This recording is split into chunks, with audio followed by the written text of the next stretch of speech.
If I had a penny for every time I've heard these buzzwords like dollar cost average, time value of money, risk versus return, I would be a millionaire by now. But I'm not, because no one gave me a penny. But jokes aside though, in this video, I'm going to cover 5 of these really important investment concepts that you should not only just know, but really understand so that you can make well-informed decisions about your money and become a millionaire one day. Why not?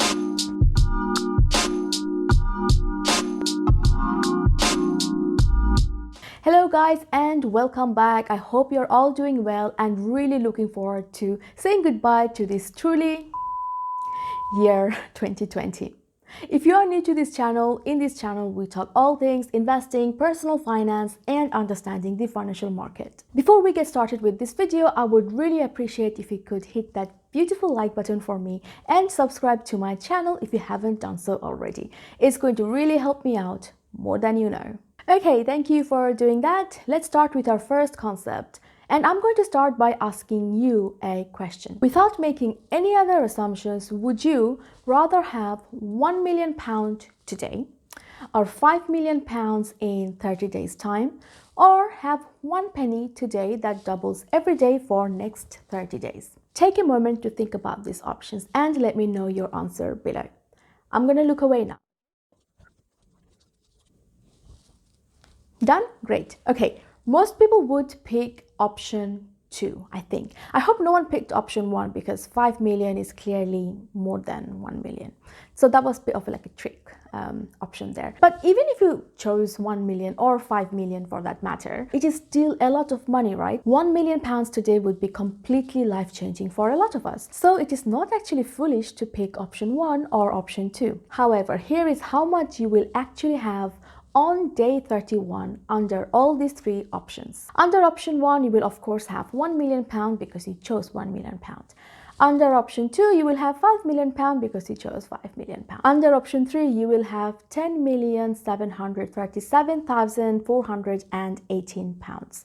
I hope I said that right. And no, I have not added extra numbers or missed out on a decimal place under option 3. This is really, in fact, the power of compounding. It shows you the incredible wealth building power of compound interest. So even if you had 1 penny today, but you managed to invest that penny into an asset that doubles every day for 30 days, you are likely to have at least 10 times more money than option 1 and more than 2 times option 2. This is happening because you are earning interest on your previously earned interest. In other words, if you invest your money in a growth asset that gives you plenty of income, which you then reinvest back into your growth asset, and don't take out your money and you leave that without touching it for a couple of years, you're likely to see exponential growth in your initial capital. I have a dedicated video on how compounding really works when it comes to stocks, bonds and mutual funds. I'll have it linked somewhere up there. Feel free to check out that video right after this one so that you can understand that concept even better.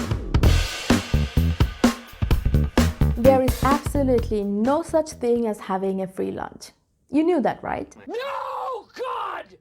But this is especially true when it comes to investing your money. No, God, please, no!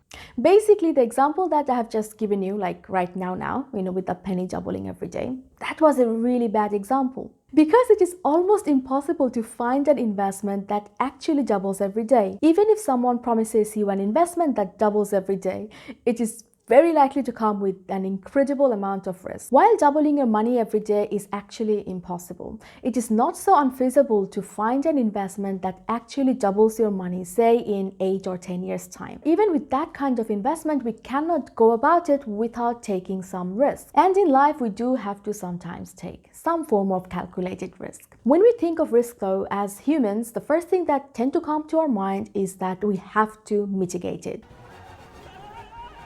which is fine for everything in life except for investing.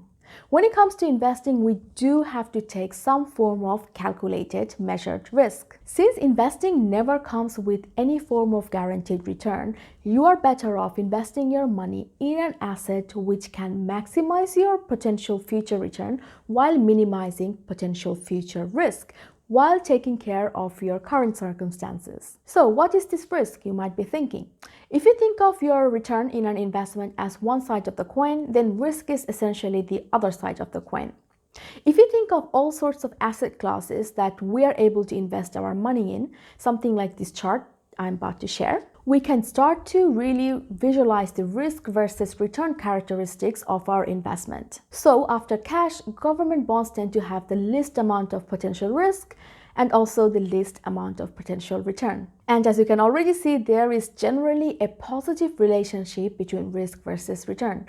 The more risk that you're willing to take, the higher the potential return. This is not always true, but it is a very simple framework to begin with. So if you do decide to invest in stocks, for example, then compared to all other competing stocks that you have to choose from, you're better off choosing a stock that gives you a higher potential return per unit of risk that you take. To be technically correct, risk can be thought of in many different ways, and we generally have a lot of different statistical models to predict this risk. But very simply, if you were to invest in stocks, you can think of the stock's risk as its price standard deviation or the volatility, basically the movement in the stock price. See this formula here? This is called the Sharpe ratio. It was formulated by William Sharpe in the year 1994. This number gives you a risk-adjusted return on your investment.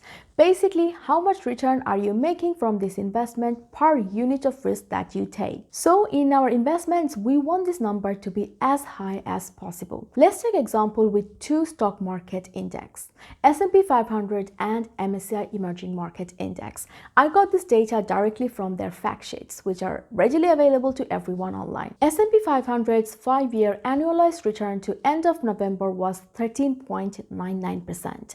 And its annualized volatility, so the risk, was 15.26%.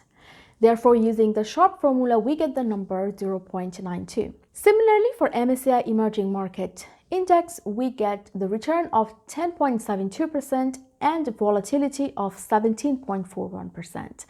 This gives us the Sharpe ratio of 0.6. So by this measure, observing the past return and volatility, you are getting a better risk-adjusted return by investing in S&P 500 compared to MSCI Emerging Market. But do remember that the past return and volatility is in no way any indication of the future return and volatility. So investment professionals and financial analysts, it is essentially their job to come up with models and studies to help make a predicted return of an asset class or an investment, and to use those numbers to make well-informed decisions.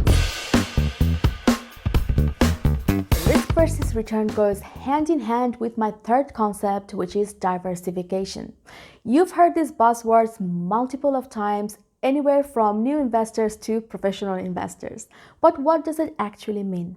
Again, this comes from a very simple mathematical formula called correlation. Back in school, we learned that there is a positive correlation between temperature and units of ice cream sold. Hotter it gets, the more likely we are going to eat some ice cream. Basically, when two things move together, we have a correlation. A positive correlation to be correct. Now, this correlation have two other forms. One is negative correlation, when two things goes in opposite direction, like hours slept and feeling tired, or no correlation, like the weather outside and what's being played on TV. Diversification happens when you have some form of negative or no correlation between your investments. In other words, not all our investments are moving together. Some are moving in the opposite direction. A good example is the historic movement between stocks and bonds. When stocks are up, bonds are generally down, or when bonds are up, stocks are generally down. So theoretically, you're better off having some form of diversification in your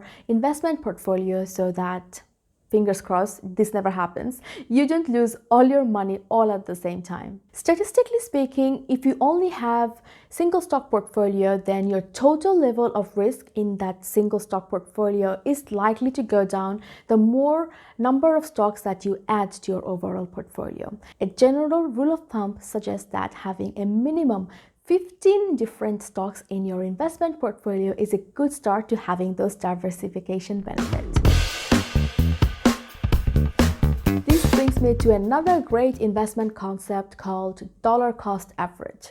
I'm pretty sure you've come across this term at least once in your life. According to this rule, we are better off investing our money by spreading out our buying points over a longer period of time than putting all our money into an investment at the same time. This is quite intuitive, right? But how does it actually work? Well, here's a really good example of dollar cost average using Alibaba stock that I have literally done last month. Here is 5-month end price of Alibaba stock. To make this easier to understand, say that I have $5,000 to invest. And I have two options. I can either invest all of my $5,000 in July to buy Alibaba stock, or I can invest $1,000 per month for 5 months. If I choose option 1, my $5,000 would have bought me 17.41 shares in Alibaba stock with the price per stock of $287.65. If I choose option 2, I will be able to buy 3.48 stocks in July with $1,000. Continuing that every month, I will be able to buy 3.79 stocks in December with $1,000 again. So, if I divide my total investments of $5,000 by the total amount of shares that I have managed to buy over 5 months, I will get the average cost per share of $281.65. We can immediately see that I am better off with option 2. This is basically the benefit of dollar cost average. We are reducing the total cost of our investment. And this has happened because in November and December, price of Alibaba stock was lower than in July. But we could not have predicted this back in July. I must add that this is not to say that dollar cost average is the outperforming, the ultimate, the best sort of investment strategy that is out there, because it is not. But for individual investors like me and you, we are much better off not having to worry too much about timing the market and maintain a disciplined investment strategy like dollar cost average. And that brings me to my final concept, and a really important one. If you understand this, you will start to look at your money decisions differently. And it is the time value of money. Let's get real. We all like having money. We would rather have £100 today than £100 tomorrow. But our preferences may change if we are told that we are likely to get a bit more than £100 tomorrow than having £100 today. And this extra bit of money that we are willing to wait for until tomorrow is essentially our time value of money. Let's do this with an example. Stay with me on this one. Assume bank interest rate of 5%, so the interest that you get by putting your money in the bank. And you have two options. Option 1, you can have £10,000 today, or option 2, you can have £11,000 in 5 years' time. Which option would you go for? It's hard to pick one right now without doing any sort of calculation, right? Because we're not comparing it like for like. In order to compare the two options like for like, you would either need to know how much will your £10,000 be worth in 5 years' time, or how much is that £11,000 that you can get in 5 years' time will be worth today, in today's term. Well, you're in luck. This formula here helps us do exactly that. To figure out the current value or the present value of £11,000 in 5 years' time, we divide £11,000 by the interest rate of 5%, and the number we get is less than £10,000. So if the interest rate was 5%, then we're better off going with option 1 and take that £10,000. But what if interest rate was much lower, like we have today, say 0.5% and not 5%? Would your answer change? Yes. With an interest rate of 0.5%, £11,000 in 5 years' time will be worth much more than £10,000 in present terms. So you're better off with option 2. So when it comes to our investment, understanding this concept of time value of money is just so important, because there is one thing that we always have to do in life. which is to make decisions and choices. Choices like, are we better off putting our money into a bank's saving account or investing it into stocks and shares ISA? Just like this example that we have gone through, given how low the interest rates are right now, we are much better putting our money into an asset that grows and gives a better return than leaving it in a savings account in the bank. By the way, this is not an investment advice. You have to understand your own current personal circumstances before you make choices about investing your money. I should add that it is always a good idea to keep a minimum of 3 to 6 months of your living expenses into a savings account just in case for those emergencies. That's all for today, and before you leave, do drop me a hello and subscribe to my channel if you haven't done so already. And until next time, look after yourself and your money.